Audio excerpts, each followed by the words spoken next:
जयराम जी, इसी से जुड़ा हुआ मेरा एक सवाल है। आप क्या मानते हैं, चूंकि बहुत बारीकी से आप चीज़ों का अध्ययन करते हैं, भाषण देते वक्त किताब पढ़कर भी बोलते हैं, आपने अध्ययन कर पाया क्या सचमुच में ये सीजीएल का पेपर लीक हुआ लग रहा है आपको?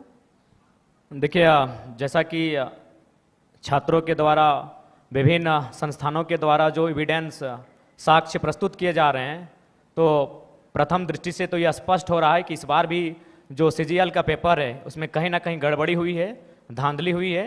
और मुझे लगता है कि पिछली बार जो पेपर गड़बड़ी हुआ था, अगर उसका जो लोग दोषी हैं, अगर वे दोषी लोग पकड़े जाते हैं, अगर उन पर कार्रवाई होती, तो शायद इस बार उनका मनोबल इतना ऊंचा नहीं होता।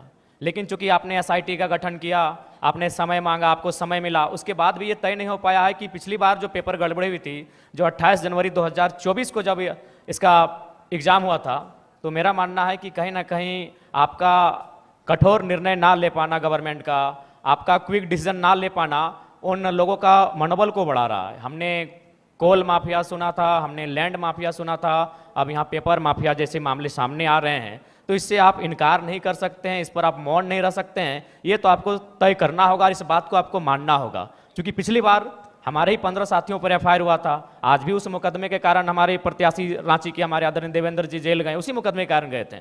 तो जाहिर सी बात है, वह हाईलाइट तभी हुआ जब हम लोगों ने प्रोटेस्ट किया। उस प्रोटेस्ट के परिणाम स्वरूप उस समय वर्तमान मुख्यमंत्री माननीय चंपई सोरेन जी थे, एसआईटी का गठन हुआ। लेकिन आज परिणाम और निष्कर्ष आपके सामने क्या है? यानी आप लोग उन माफियाओं के मनोबल को बढ़ाने का कार्य आप स्वयं कर रहे हैं।